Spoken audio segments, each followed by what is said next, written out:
made me happy. Erik!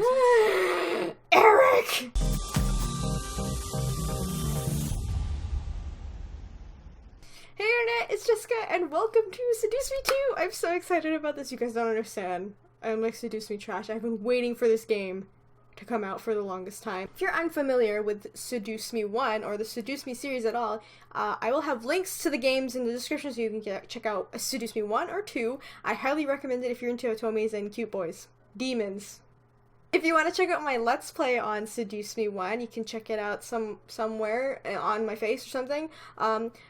This is just, I can't talk because I'm really excited. This playthrough, I'm going to be romancing, or continuing to romance Erik because he was my number one. He'll always be husbando to me. After I finish Erik's storyline, I'm gonna go back to Seduce Me 1 and then do a playthrough of the other boys, and then we'll continue on from there, so you'll see everything. I hear that this game has a lot of good and bad endings, so I'm really afraid that I might get a bad one, because, you know, I'm really terrible at making decisions sometimes. So, hopefully I don't, because I want to be happy with Erik.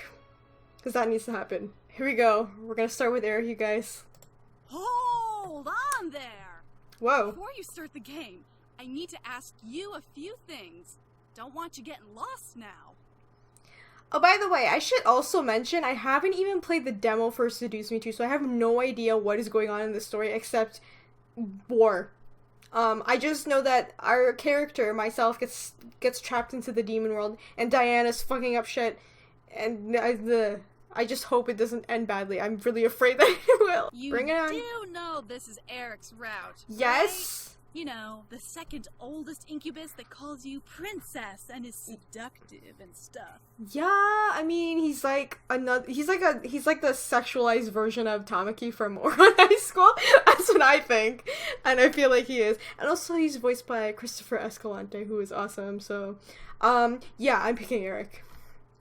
Yeah, I know. Awesome. All right then. Erik's a nice guy once you see under his He's a sweetheart! But do you want to know about some of the content listed in the game? Oh, that's really cool. Michaela, thanks for putting that. That's really awesome. But personally, I'm okay with it. But it's nice to know that there is for other players. But that's really cool. Consent is very important. Okay, I'm glad that they're putting this as well. Consent is always important, but for my playthrough, we're getting that demon dick. We're going full, like, smut. I said this in Seduce Me once. We're doing this for Seduce Me 2. I think that should be everything. Oh. That's something. Diana! Alright, Michaela. This game was produced by Michaela Laws using the Ren'Py visual novel engine. We truly hope you enjoy this story. Thanks!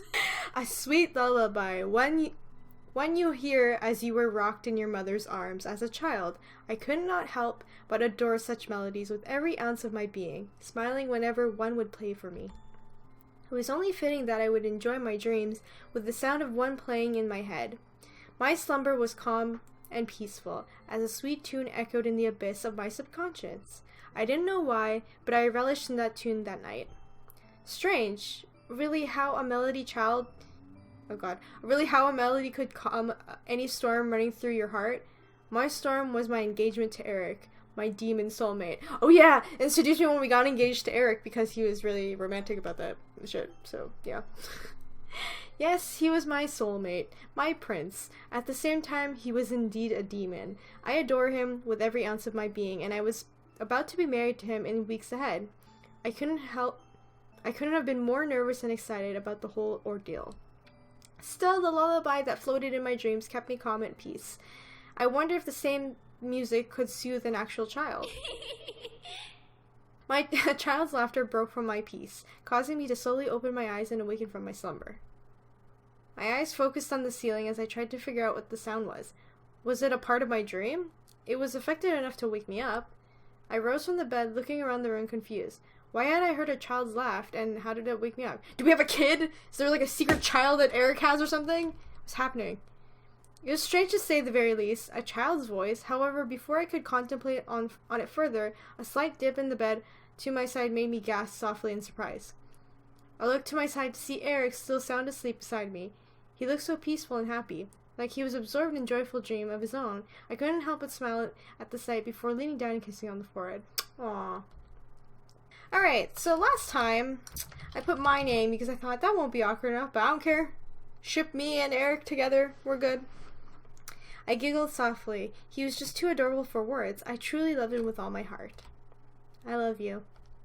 Still, despite wanting to stay in bed a little longer with the man of my dreams, the child's laughter ushered me slowly to creep out of bed and leave the room to find where it was coming from. Okay, you know, honestly, I wouldn't do this in real life. I would just, like, wake up Erik and be like, there's a creepy child, like, in our house. Turning on the lights in the lobby, I looked around the main part of the mansion to find where the laughter had come from. Okay, that actually kind of scared me. I heard a laughter trail off as the voice itself was moving and guiding me to where it wanted me to go. I maintained a pursuit, but not wanting to lose track of it. Any normal person would have been creeped out. I, however, was brave enough to figure out what was going on by myself. If this was real life, I would die already. I was led to my grandfather's office. It was his place of work as well as a sanctuary for his magic study. I knew that he had studied magic and had come to accept that during my time with Erik and his brothers. Still, it was something I was curious about. The lights were on, but the laughter seemed to fade away as it entered into the room. Was I not in the right place? As I stepped further into the room, I felt a sense of nostalgia, despite only finding out the room after my grandfather's passing. Something about this place made me feel warm and happy, like I belonged here. This is where my grandfather imagined his greatest toys and made them come to life. It was where he studied endlessly about the demon world and demon magic. I felt like I was stepping into a museum of history. Thinking about it, I began to wonder what my grandfather would think if he knew that I was going to marry one of the incubi he had brought through the human world. I knew he had been the one to do it. Damon confessed to me when Erik proposed. I had a suspicion anyway when I was playing Seduce Me 1 that the grandfather was the one who brought the boys over from the demon world. And seeing in the flashback with Mika, who's our character, or me, I just feel like the grandfather would be more accepting, because the father of our character is kind of an asshole, so I just feel like grandfather would be okay with this. It was a bit interesting to think about how he would have reacted. Would he be proud? Would he be disappointed? I could never know. As broken out of my thoughts, however, when I heard the click of the lock unlatching echoing through the room, I turned my head towards the sound, pinning the origin on one of its own nearby drawers. Why did it lock on its own? I was a little nervous as to why it had done that. Let's fucking open it, because, you know, I'm nosy. I was indeed my grandfather's granddaughter. I felt my curiosity take over my body and guide me through the drawer.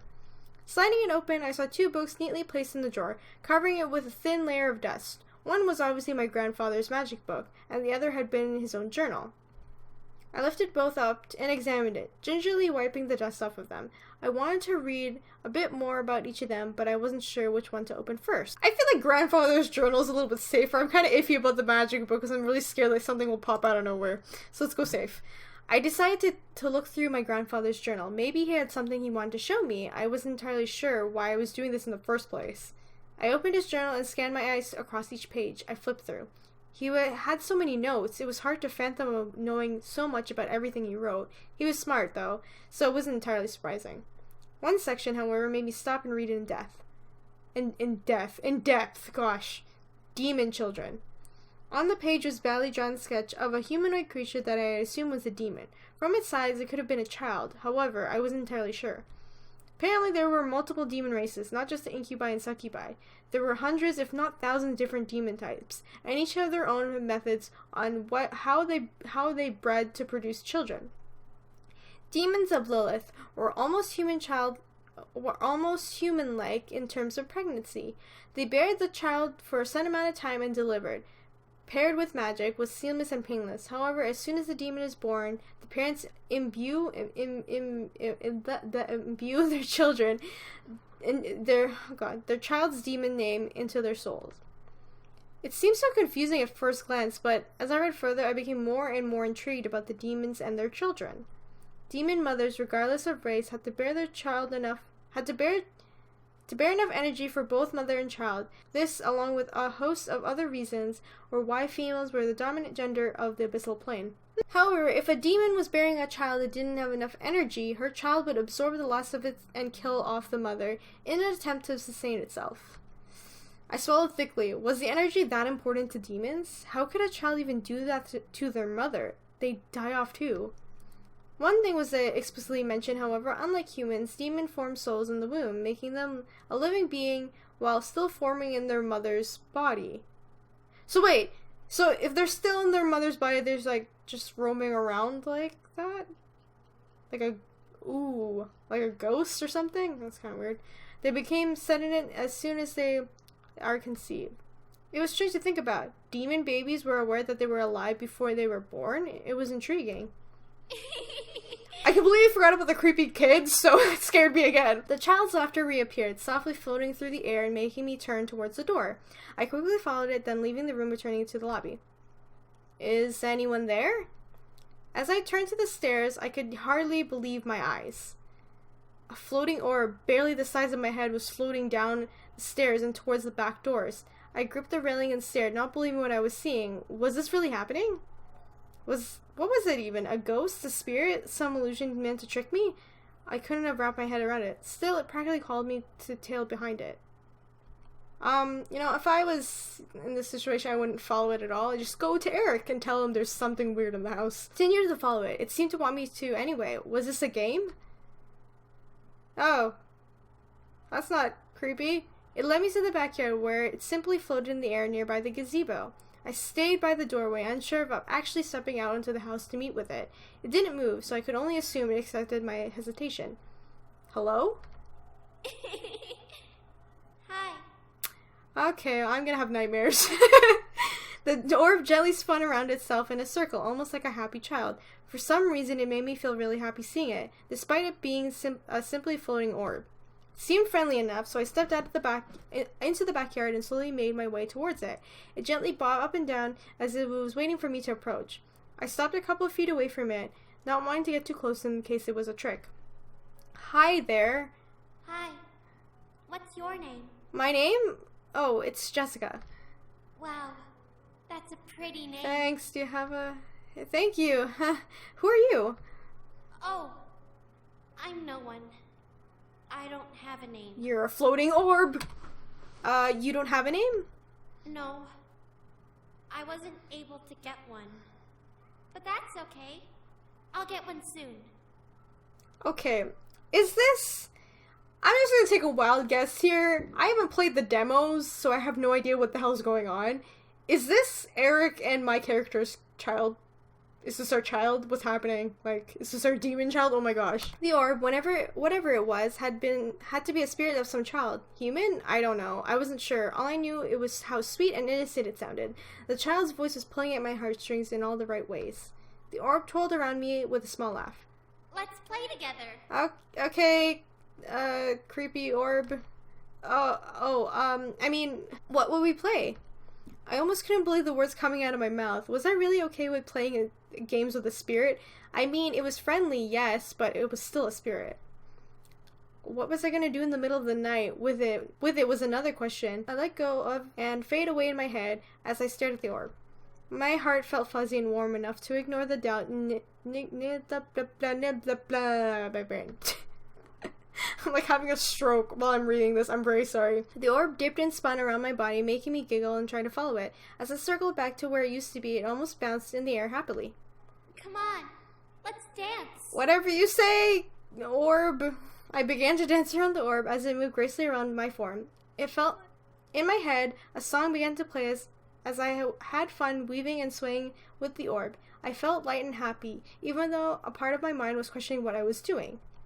Why was I doing this? Why was I accepting of the spirit? My body was moving on its own, but I was enjoying every minute of it. I swear to God, this is our kid, isn't it? The orb followed along, matching each sway with its own. Soft laughter echoed from it once in a while after a couple of steps I took. It seemed to enjoy my company, which in a turn somehow made me happy. Erik! That sounds fun though, yay! I'm so excited. I'm so sorry, guys. The orb gasped and hid behind me as soon as I stopped dancing. I turned quickly to see Erik standing by the doorframe with a confused but tired look on his face. Erik. What are you doing out here, love? I blushed, rubbing my hands together behind my back in embarrassment. I must have looked like a fool dancing in the yard in the middle of the night. I turned my head to the orb, but gasped in surprise when I realized it had disappeared. What? Huh? What's wrong? I was beyond lost and confused. What was happening? What had just happened? I turned back to Erik to see him walking towards me. I crossed my arms, realizing how cold the night air was, and I smiled meekly at Erik. I just wanted to get some fresh air, that's all. While dancing by yourself? Yes, because this is, that doesn't look weird at all, right? This is normal. Erik, this is what humans do when they want to get fresh air. They frolic in the backyard. I stared at Erik, not sure of what he meant. If he was watching, he would have seen the spirit dancing with me. Okay, we need to be honest with Husbando because I feel like this might be important later on, so let's do this. You didn't see the orb that was dancing with me? Huh? Orb? Great. We look crazy now. Erik raised an eyebrow, obviously not understanding what I meant. Did he really not see it? It's true, there was a spirit here that looked like an orb and I was dancing with it, not by myself. I knew I wasn't making any sense. He didn't seem to believe me. Still, I didn't want to lie to him. He was going to be my husband soon and we needed to trust each other. That's very important. If my reason sounds stupid, fine, but at least it was the truth. Erik finally smiled and reached towards me before petting my head. Did you have fun then? I think I like this. I don't know about the other brothers, but Erik seems to be accepting that I'm a weirdo, so this is good. Wait, he really did believe me? I wasn't entirely sure if he did, but from the look he gave me, he was willing to accept my answer either way. Erik gently reached down and took Erik reached down and took one of my hands, placing his other hand on my waist. I looked up to see his lips curve into a small smile, playful smirk. Would you mind if I dance with you then? I love it when he says princess. He's so Tamaki from Ouran High School. And I think that's why I was like right away I was immediately attracted. Not because, Christopher, you have a nice voice. That's a plus. And the way that Michaela wrote Erik, that's another plus too because he's very funny. But I think just because he's so much like Tamaki, and I love Tamaki from Ouran High, so I'm just like, I need you. So my face turned red at the question, but I smiled and nodded. I liked dancing with him. I tightened my hand over Erik's, straightening up and leaning against his chest, ready to dance. Erik chuckled softly before leading me into a slow but elegant waltz around the backyard. I felt like I needed to thank the spirit later for giving me yet another wonderful memory with Erik. He led me around the backyard as if we were at a real ball. The moon served as a brilliant chandelier, and the wind became our music. Eventually, however, we had to go back inside. The night was cold, and it was very late. I didn't want the night to end, though. Watching Erik as we walked up the stairs to the bedroom, my heart began to flutter even more, and the soft heat began to burn in my core. Yep. I don't know what I expected. He was not only charming, but he was handsome and definitely knew what buttons to press to make me feel amazing. It didn't matter that he was an incubus. I really had fallen in love with him and was both romantically and sexually attracted to him. Well, how can you not? Look at him. He's, gorgeous. Gosh. Though, did I really want to pursue my desires right now? We did just stop dancing. Okay. When he said this in the beginning, we're going full D here, so all the smut for me. Thank you very much. Let's go, Erik. The burning in my core wasn't going to go away. As Erik and I approached our room, I quickly pulled his arm to turn him around to face me. What? Oh, the sexy music is playing. About to get that D.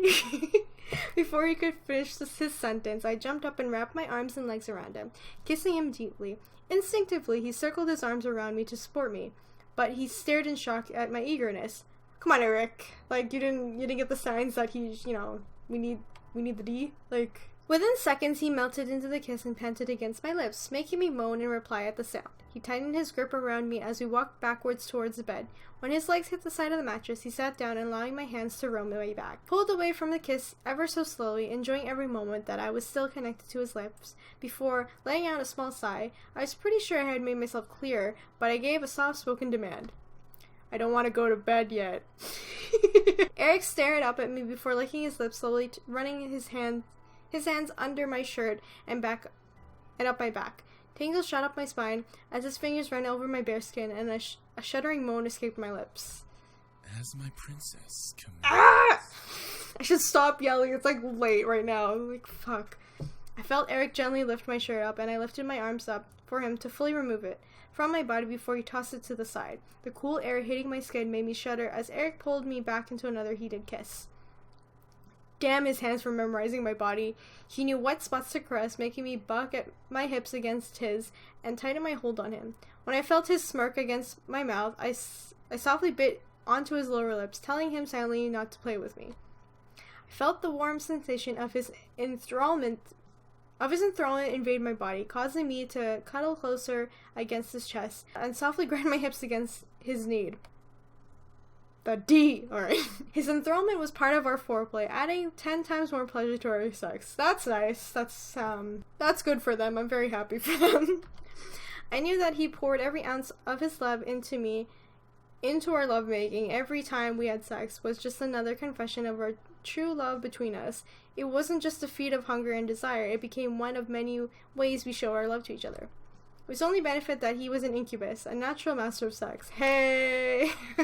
Every touch made me tremble, and every kiss on my skin made me swoon and melt in his arms. He knew how to make me moan, how to make me crave him, how to make me shiver with ecstasy. I had been surprised to learn I was his first, and his only with how talented he was. Soon it wasn't just my shirt that had been removed from my body. Every article of clothing he and I wore ended up scattered throughout the room, unnoticed and uncared for. The only thing we cared about was each other and the pleasure we had given each other in bed. Made sweet and passionate love, rocking to the rhythm of our hearts and our desire for each other. Every moan I made, he matched in kind. Every breath I took, Erik found a way to make it heavier and hotter. Damn! You know, if this was actually not a sex scene, this would probably be really awkward, wouldn't it? My nails and fingers dug into his shoulder and back in pure ecstasy as he continued to drive into me over and over again with his passion and his love, pulling me higher and higher towards my limit. I could only tighten my legs around him, pull him to more heated kisses, moan against his lips in desire.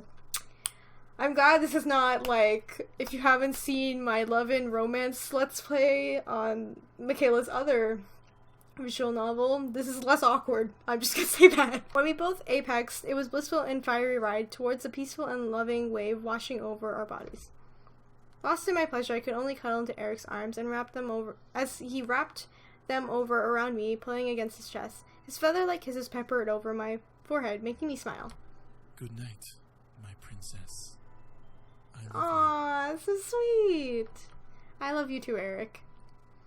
I could only close my eyes and relish in the warmth Erik gave me as I let my mind escape into dreamland. To my surprise, the child didn't return. I was a bit saddened, but I didn't want to let my thoughts linger any longer. I had a peaceful dream with Erik wrapped around me all through the remainder of the night. As the morning came, however, the other incubi essentially kidnapped their brother. Despite my minor protests, knowing that we had work to do on the wedding, their brothers were relentless. Why did they kidnap them? Why did you kidnap my husbando? What's going on? We're just stealing him for a bit. We'll return him later. Matthew, no. But we have to. Everything will be alright. You can finish working on your dress while we keep him out of the house. Look at Sam. Look how broody he is. I mean, yeah, but... You could survive a day without your love story. You're marrying him, after all. It's not like he'll be gone forever. Please. Please. Everything will be alright, princess. I promise. As soon as we're done with whatever they want to do, then I'll come straight home. I like to know where they're taking him. That's my concern, but okay. Okay, I love you. I could barely make out him saying I love you too as he was dragged away by his brothers. As the front door closed, I could hear Erik being thrown over someone's shoulder. Probably Sam's. Yeah, I guess Sam too. I sighed before looking around the mansion. Since I was indeed alone, I had the chance to try and find that spirit again. Why had it run away the first time? I quickly rushed over to the backyard, looking around it. It's much brighter, yes, but perhaps the spirit was still there? Despite not being able to find it, I scoured the entire mansion in hopes of meeting the orb again. It almost became a game of hide and seek, only I didn't know if the orb was hiding or was gone. I wouldn't go looking for it. I don't know. I feel it's not fine. I feel like it's kind of like... After a straight hour of looking around, I gave up. The orb was nowhere to be found, and I was certain I wouldn't meet it again. I could only let out a sigh at the thought, but I shook my head and forgot about it at last. Had given me a moment with my love, so I was grateful. I went back to my room and flopped on the bed, not really sure what to do. I could have organized what I was going to wear with my dress, but I really didn't want to pull my dress out of the garment bag it was in. Staring at the ceiling, I felt my eyelids slowly getting heavier and soon I was letting my sudden drowsiness take a hold of me. What was happening? Oh no, this is not good. Is this Diana? Why did I feel like sleeping? It was close to noon, or it was past noon. I somehow couldn't remember anymore.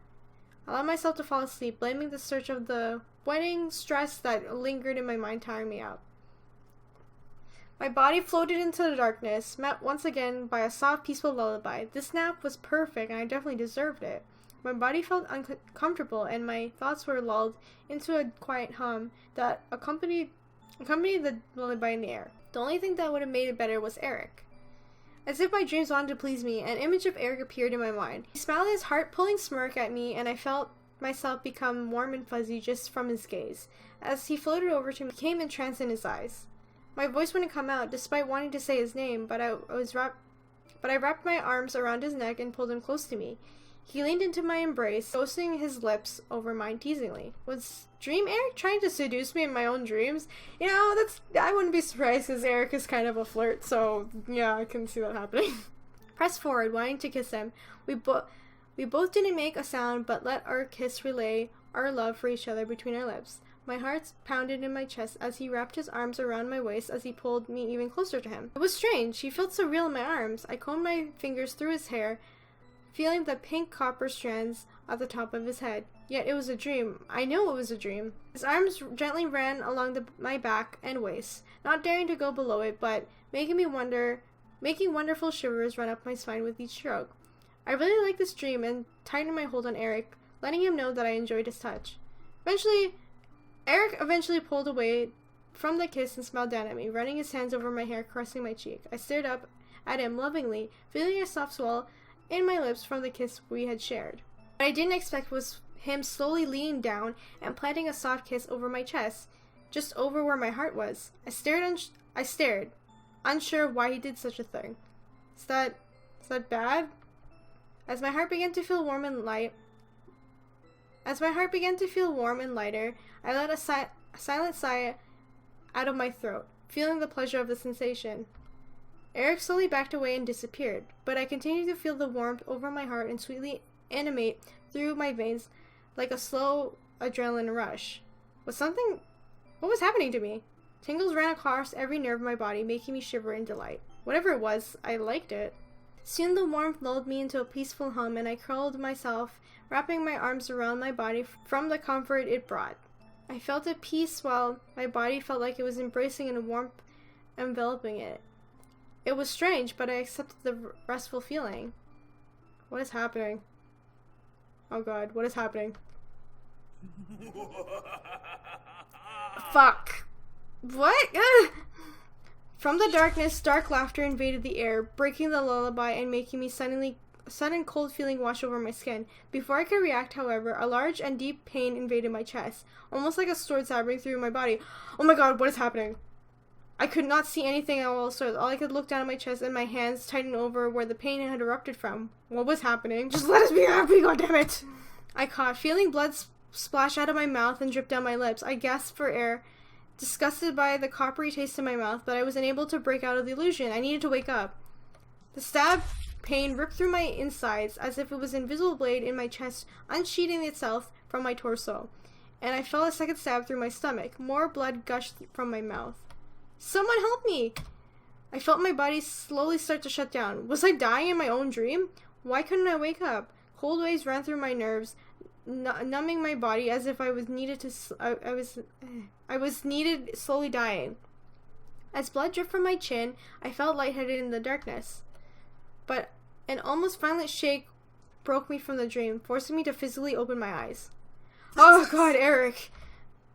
I gasped for air, no longer able to taste the blood or feel pain. I was back in my room, staring at Erik's concerned face as he held my shoulders. I shuddered from the experience, unable to forget the feeling of being stabbed in my own dream. What the fuck is happening? Erik, however, he saved me. Love, what happened? You were thrashing around and... I didn't let him finish. I grabbed Erik's body and slammed myself into his chest. happy to no longer be trapped in the dream, and thankful that he woke me up from it. Erik wrapped his arms around me and gently rubbed my back, soothing me as I began to cry into his shoulder. Oh no! Did you have a nightmare? What does it look like, Erik? It was terrible. I was being attacked by something in the darkness. I couldn't do anything about it. Shh. It's okay now. You're safe. I'm right here. Thank God. Please don't leave. I could only nod as Erik rocked me back and forth, comforting me. It may have been a bad dream, but I was mortified by it.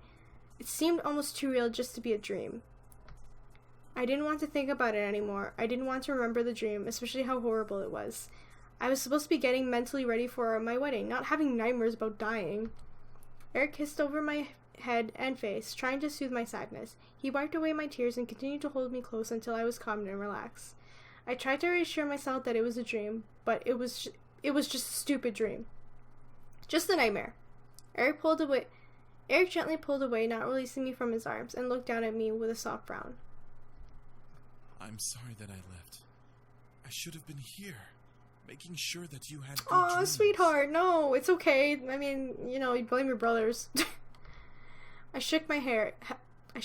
Erik needed to spend time with his brothers. It was important enough to him that he let himself be dragged away by them. No, it's alright. I'll be fine. Are you sure, Princess? Yeah, I'm sure. I had to shake this off. I didn't know what was going on, but Erik was here and could be with me in case anything else happened. What the fuck? Oh my god. Okay, so we are gonna end this episode, or this part of Erik's route. So yeah, this is I could tell this is gonna be really intense, and I'm really afraid because I want, a happy ending with Erik. And I'm afraid that probably won't happen. Anyway, please let me know if you're enjoying this episode of Seduce Me Too by, commenting in the video or leaving a like, because it really helps me out and lets me know that you guys are enjoying these videos, because if nobody's really into them, it's like, I don't see the point of me continuing the series. So if you want me to continue this series, please let me know. And also, let me know what do you think is happening here? Also, do you think that orb is a baby? Like, freaking Erik and my character's baby? Because I think it is. I'm just assuming. Anyway, see you guys in the next part. Bye!